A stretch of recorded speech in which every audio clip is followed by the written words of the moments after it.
Hello भाइयों, नमस्कार। जैसे कि देख रहे हैं Abuzar online classes. Abuzar Abuzar online classes में आपका स्वागत है। जैसे कि आप लोग देख रहे हैं क्लास 9th का चैप्टर 2 जो बहुत बेहतरीन अंदाज के साथ आप लोगों को पढ़ाने वाले हैं। तो आप लोग शुरू करते हैं क्लास को। आप लोग साथ दीजिएगा, सब्सक्राइब करना ना भूलें। क्लास शुरू किए तो भाई सब्सक्राइब कीजिए। देखें, वाष्पीकरण से क्रिस्टलीकरण क्यों अधिक बेहतर है। वाष्पीकरण से क्रिस्टलीकरण क्यों अधिक बेहतर है। चलिए निम्न बातों में अपना बातें रखते हैं। कानों से उत्तम है। चलिए क्लास आगे बढ़ाते हैं। कुछ ठोस विघटित हो जाते हैं या कुछ गर्म करने पर चीनी के समान झुलस जाते हैं। छनने के पश्चात अशुद्ध विलेय पदार्थ विलायक में घुलने पर विलयन में कुछ अशुद्धि रह जाती है। उसी को वाष्पीकरण कहते हैं। उसी को ही वाष्पीकरण कहते हैं। और होने पर यह अशुद्धि ठोस जो होता है ना, ठोस संतुष्टि कर सकती है। उपयोग के लिए समुद्र का पानी, नमक को साफ शुद्ध करना। समुद्री पानी से नमक को साफ या शुद्ध करना। समुद्र में नमक रहता है ना, उसको साफ करना, शुद्ध करना, उसी को क्या कहते हैं, क्रिस्टलीकरण कहते हैं। क्रिस्टल के पृथक शुद्ध करना। उदाहरण के कॉपर सल्फेट और फिटकरी जो हम हमारे घरों में भी उपयोग करते हैं, जिनका क्रिस्टल अशुद्धियाँ विद्यमान होती है। क्या होती है? विद्यमान होती है। क्या होता है? विद्यमान होती है। तो चलिए आगे बढ़ते हैं। भौतिक तथा रासायनिक परिवर्तन में चलिए, भौतिक परिवर्तन में क्या है बच्चों? भौतिक परिवर्तन और रासायनिक परिवर्तन में अंतर देखेंगे। भौतिक परिवर्तन और रासायनिक परिवर्तन में अंतर देखेंगे। जैसे कि भौतिक परिवर्तन के दौरान कोई नया पदार्थ नहीं बनता। भौतिक परिवर्तन के दौरान नया पदार्थ नहीं, लेकिन रासायनिक परिवर्तन के दौरान नए पदार्थ बनते हैं। क्या बनते हैं? नए पदार्थ बनते हैं। भौतिक परिवर्तन के दौरान नए पदार्थ नहीं बनते हैं और रासायनिक परिवर्तन के दौरान नए पदार्थ बनते हैं। बहुत कम मात्रा में उसमें अथवा प्रकाश का ऊर्जा ली या निकली जाती है। और रासायनिक परिवर्तन में एक बड़ी मात्रा में उसमें अथवा प्रकाश ऊर्जा ली या निकाली जाती है। समझिए, भौतिक परिवर्तन में उसमें प्रकाश ऊर्जा ली या निकाली जाती है और रासायनिक परिवर्तन में उसमें अथवा प्रकाश ऊर्जा निकाली जाती है। सेम ही बात है। तो उदाहरण के लिए बर्फ का पिघलना, उदाहरण के लकड़ी का जलना। लकड़ी को जो जलाते हैं उसमें धुआं निकलता है, और बर्फ को जो पिघलाते हैं उससे पानी बनता है, उष्मा बनता है लास्ट में। तो तत्व किसे कहते हैं? अब कोई पूछेगा तत्व क्या है? एक शुद्ध पदार्थ है जिन्हें ना तो साधारण पदार्थ में तोड़ा जा सके और ज्ञात भौतिक व रासायनिक क्रिया के द्वारा दो साधारण पदार्थों का बनाया जा सकता है। उसे ही तत्व कहते हैं। जैसे लोहा को हम पिघल कर दबिया भी बनाबै छी, और की कहते हैं आरो ढेरी चीज बनाबै छी।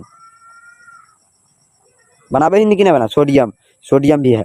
तत्व एक प्रकार का अणुओं के से मिलकर बने हैं। तत्व किस चीज से बना है? एक प्रकार का अणुओं से बना है। क्या किससे बना है? अणुओं से मिलकर बना है। तत्वों के कितने प्रकार हैं? तत्वों के 3 प्रकार है। कितने प्रकार हैं? 3 प्रकार है। कितने प्रकार? 3 प्रकार। कितना? 3 प्रकार। क्या है? धातु, अधातु, उपधातु। धातु, अधातु, उपधातु। धातु, अधातु, उपधातु। Metal, non metal, metalloids. चलो पढ़ते हैं, शुरू करते हैं। यही तो मजा आता है यहीं पे। धातु किसे कहते हैं? अधातु किसे कहते हैं? उपधातु किसे कहते हैं? धातु क्या होता है? चमकदार होता है। अधातु चमकदार नहीं होता है। धातु चमकदार होता है, अधातु चमकदार नहीं होता है। ऐसे धातु और अधातु के बीच के गुणों को दर्शाते हैं, उसे उपधातु कहते हैं।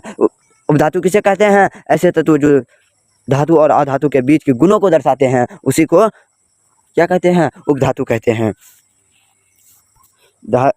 धातुओं का आघातवत्ता है, तन्य होता है, अर्थात धातु का खींचकर तार बनाए जा सकते हैं, लेकिन अधातु को आघातवत्ता नहीं होता है, या तन्यता नहीं होता है, या भंगुर होते हैं, इसको तार नहीं बना सकते। क्यों नहीं बना सकते? क्योंकि अधातु है और उपधातु में कोई ऐसा गुण इसमें नहीं होता है। और धातु में सोने रस होती है, अर्थात जब धातुओं को किसी वस्तु से मारा जाता है तो उसमें ध्वनि पैदा होता है, एक आवाज़ पैदा होता है जिससे जिससे जिससे हमारे कानों में पड़ता है। और अधातु के पास सोने रस नहीं होता है, सोने रस नहीं होता है, यह आवाज़ नहीं करता है, इसका ना ही हमारा कान में आवाज़ आता है। और एक चीज़, ये उष्मा तथा विद्युत का सुचालक होती है। धातु क्या होता है? उष्मा तथा विद्युत का सुचालक होता है। और अधातु क्या होता है? कुचालक होता है। क्या होता है? कुचालक होता है। क्या होता है? कुचालक। और उदाहरण के लिए सोना, लोहा इत्यादि। ऑक्सीजन अधातु में ऑक्सीजन तथा फास्फोरस, उपधातु में बोरॉन तथा सिलिकॉन तथा जार्मेनियम। क्या? जार्मेनियम। समझिए बात को। और मिश्र तथा यौगिक अंतर, मिश्र तथा यौगिक में अंतर, मिश्र तथा यौगिक में अंतर बताएंगे आप लोगों को। मिश्रण तत्वों या दो मिश्रण किसे कहते हैं? तत्व या यौगिक के केवल मिश्र बनते हैं ने के लिए मिलते हैं, कोई नया पदार्थ नहीं बनता। मिश्र में कोई नया पदार्थ नहीं बनता है, लेकिन वही यौगिक में एक पदार्थ क्रिया करके नए पदार्थ का निर्माण कर सकते हैं। एक पदार्थ को क्रिया करके एक नया पदार्थ का पैदा कर सकते हैं। मिश्रण एक नए पदार्थ का निर्माण नहीं करते हैं, संगठन का परिवर्तन होता है। और यौगिक में नए पदार्थ संगठन सदैव स्थायी होती है, अपने द्रव्यमान के अनुसार एक निश्चित अनुपात में ही एक साथ मिलते हैं, एक साथ मिलते हैं। क्या होते हैं? एक साथ मिलते हैं। मिश्रण की उपस्थिति घटक अपने गुण धर्मों के दर्शाते हैं। मिश्रण क्या होता है? अपने गुण धर्म को दर्शाते हैं। और वहीं यौगिक नए पदार्थ को गुण धर्म पूरी तरह भिन्न होती है। नए पदार्थ का भी गुण भिन्न होती है, घटकों के भौतिक विधि द्वारा और घटकों को केवल रासायनिक विधि द्वारा।